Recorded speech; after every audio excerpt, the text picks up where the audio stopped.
Yes, I think he's not going to get much help now. Lars Boom coming across to the group again. He left this group in that Binckbank, and I don't think many will be tempted to try and help. The race now in front is increased to about 18 seconds now. Wellens and Dumoulin combining well together, and so they should. They've put themselves right in with the opportunity of winning this race again, and winning this race for Tom Dumoulin, because he's been here before. He knows this course. They've actually come down this descent anyway, so when they're off this descent, there'll be a run in towards the finish, which is fairly flat, and then a kick up towards the finish. But yeah, it's an interesting one. Nathan, Greg Van Avermaet, Valgren and Steins, and they want to try and keep us close to Dumoulin and Wellens as much as possible, and just forget about Tace Minute at the back, because Wellens is in front, and the rider at the back in the red is entitled to just sit at the back now. There's Lars Boom, race leader at the top of the day, and riding alongside, as you can see, Peter Sagan at the moment, who's flicking out elbows like in a dodgy dad dance. I'm afraid Peter Sagan has basically just said forget it. With 12 Ks to go, he can't win the race, or indeed help out those guys all on his own. Thankfully they get this corner right, and Tom Dumoulin goes for it now. He's got to get up this rise. It's not a categorised climb, we remind you, but nonetheless it's a bit of a test. Into the gloom they go, and the camera will struggle for a few moments before it all off. Tim Wellens picks up. So which of this pair would your money be on? Close one between both of them. I think Wellens has been here before when he won it, and I think purely on what I'm seeing, as hard as they can into that finish, and it's going to be 50-50. Both of them look as strong as each other, but I think I have to go with my some quality riders, of course, chasing them out at the moment, as you can see. These will be a feature tomorrow. Chase Benoot, not least, actually, at the back of this group. And in fact, they're starting to struggle themselves as they rock and roll at this non-categorised climb. Why it doesn't have a class is anybody's guess. It is a lumpy old terrain that we're dealing with. Minute 9 now, the Peter Sagan group. It looks like they've accepted their fate. They're all locked so close together here, but still struggling, and Greg Van Avermaet just rocking and rolling all over his bike. It's not pretty, but at least he's managed to deal with another one of these pesky hills that you have to cope with on this day, as well as the descents. And Peter Sagan now at the front, and almost displaying his displeasure to everyone by just setting the tempo, but it's not at its most difficult. Sepp van Mark suddenly wakes up to the fact. There he is, showing the right-hand side of the road, so left-hand as you look at it right now, but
Wellens was 19 seconds down, so 11 seconds between them, 10-6 on the line. So I would think that if Wellens does take the stage, then he's only going to take 4 seconds back, and there'll be 7 seconds of a difference. And I think Tom Dumoulin will accept that into tomorrow's stage.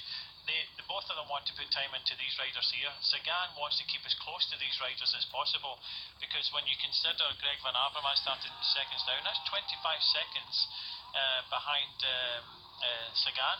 So Sagan is still pushing hard. He wants to try and stay as close to the general classification as possible, because he may have better luck tomorrow and try and still win this race.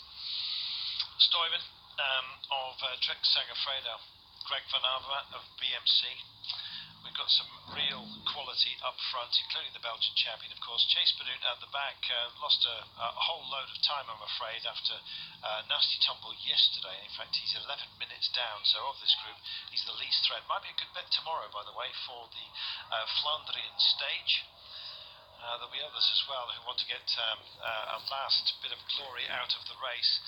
Sagan still looks like he's putting plenty in, but when you look at his face, he's not suffering, and he's not suffering for his craft. He's fed up. The thing is, Van Mark should be riding. He should. Both quick-step riders should be riding. Boom should stop smiling and start riding as well.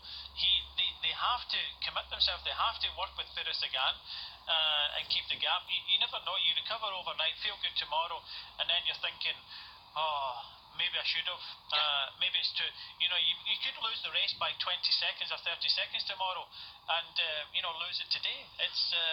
I don't understand sometimes what goes through the heads. I know everybody's tired and it's a long stage, and we're in the 6th day, but limiting losses today means if the sun shines tomorrow, you never know. I'm most disappointed with Van Mark. I mentioned it earlier on that his work rate today has not been at its best. You never know, he might not be feeling well. But people, and he himself, constantly bemoan his bad fortune. But when you've got a chance to make your own luck, like today, he's not taking it. Yeah, he's been relying on his teammates helping him out today, and Dylan Van Baarle got himself in the breakaway and done his job. Van Mark really has to ride with Sagan. Sagan's punctured. Van Mark hasn't, nothing's happened to him. Same can be said with Gilbert and Vakoc. To keep riding. Tomorrow's another day. Try and limit the losses, especially to that group 2 sitting at 23 seconds. These two look as if they're the strongest in the race. Yeah, so be it. But they're still, the 3rd place. They're still, top 10, and they have to try and fight for it. So Lars Boom, Van Mark, both riders from Quick Step with Sagan. That's 5 riders. They can possibly get a lot nearer to that group 2. Yeah, need to get on with it, and they're not doing it, I'm afraid. These guys are, and all credit to them. Valence and Tom Dumoulin out front at the moment. 7 kilometres to go. This has got a margin of 25 seconds now, just extending ever so slightly. In fact, the clock bouncing as we see. Minute 28, back to the Van Mark Sagan et al. Group that we've been chastening, or indeed berating, let's put it that way, with some justification. They've got a great opportunity, I'm afraid, which has crumbled within their hands. And these guys, well, I think Greg Van Avermaet deserves a little bit of credit. He's clearly been suffering today. I think he's really... I think he's worked very, very hard to stay within this group, and all credit to him for actually just getting on with the task. Valgren likewise. Ollie Nason has been extraordinarily lively. In fact, all of these guys here have actually worked hard to be in this position, and you can't say that for the group behind, except for Peter Sagan, who is nobody's fool. And here he is sitting at the back saying, well, if you want to destroy it by just not doing your fair share, I'm just going to sit at the back. To hell with it. He has a way with him, like an artist, fire to it of his brushes. Peter Sagan, there you go. He's not happy at all. I think that thumbs up was rather sarcastic. Yeah, you can understand that. Yeah. But even in this group now, when you look at it, Lars Boom, Peter Sagan, Jesse Schutterlin, Philip Gilbert, Peter Vakoc, Jens Kukelaer, Sepp Van Mark, all need to commit themselves to riding at the front. Nobody did. Sagan's kind of losing a little bit and really not happy, and so he shouldn't be. He shouldn't be happy. A lot of races get this wrong. They even add extra bikes to be able to do that, and it's just a matter of there's 3 cars, but cars in the right place at the right time. You put them at the point 10 when the race is breaking up. You need the 2 cars in front of the race. There's 2 in neutral service cars, and they were nowhere to be seen.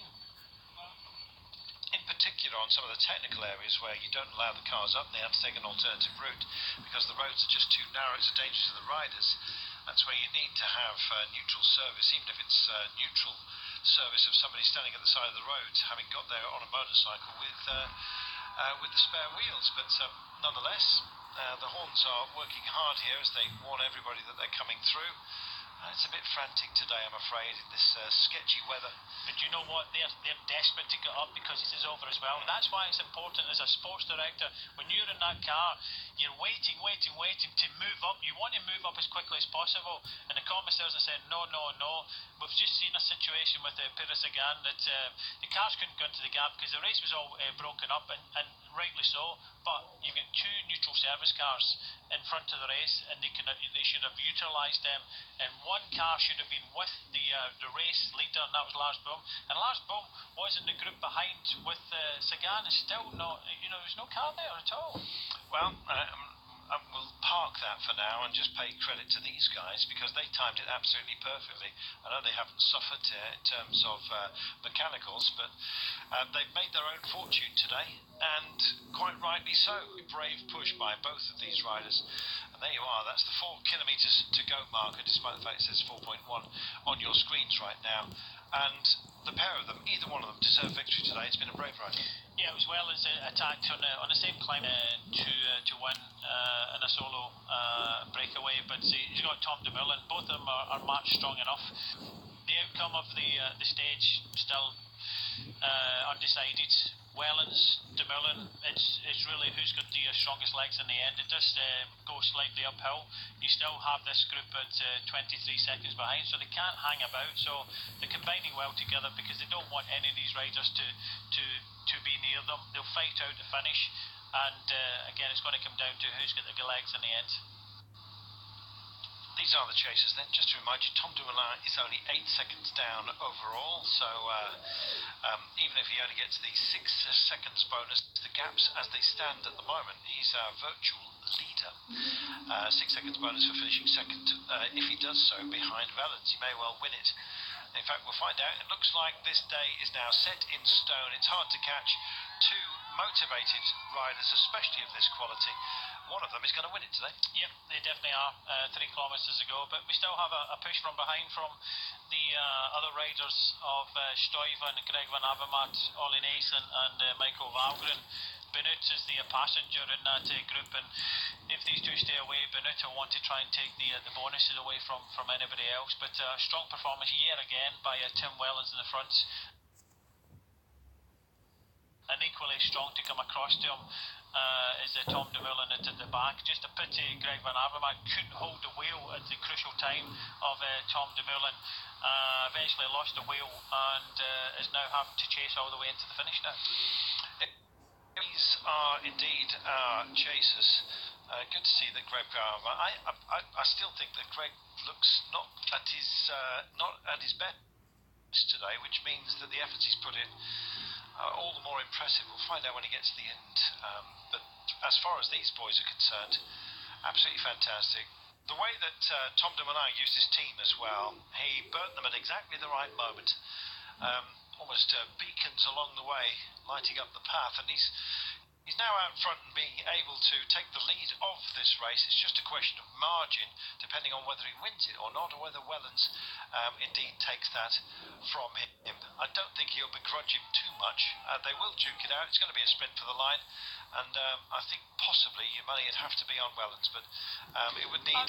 Tom Dumoulin's just hanging back here. He doesn't want to take a turn. He's skipping one, so the alliance is starting to break down a bit. I think both of them are strong enough, and they're equally matched.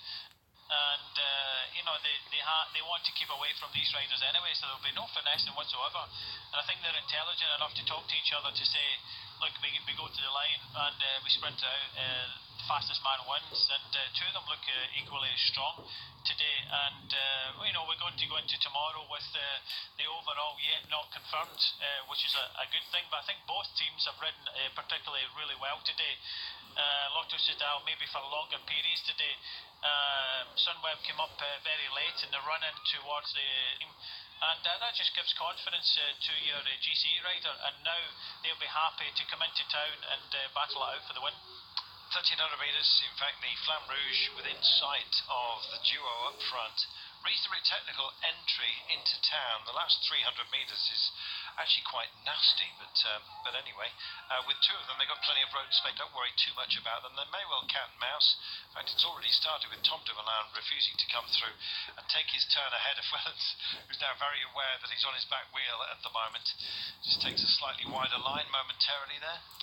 Boxing it out, these guys as well. There's bonus seconds up for grabs. They could well be useful. Greg Van Avermaet's 27 seconds down. There'll be a 4 seconds bonus for whoever crosses the line first out of that group. Tom Dumoulin puts it up and indeed adds an injection of power.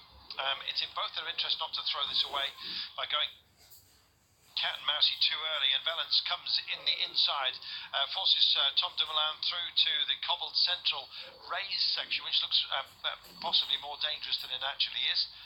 But they get through rather tidily, and we've got this little chicane to deal with right now. The helicopter here, and they're keeping their bikes as upright as they possibly can. I think this is by arrangement. We lose sight of them momentarily, so they go through almost together side by side, and then Wellens picks it up for the incline, and it is a drag up to the line. Tom Dumoulin stays in position for the time being. Is he going to come round his man? Here we are. I think he's possibly thinking about it. They're beating the hoardings. Tom Dumoulin starts to show his face, has a think about it, thinks better of it, and then is he going to go for it?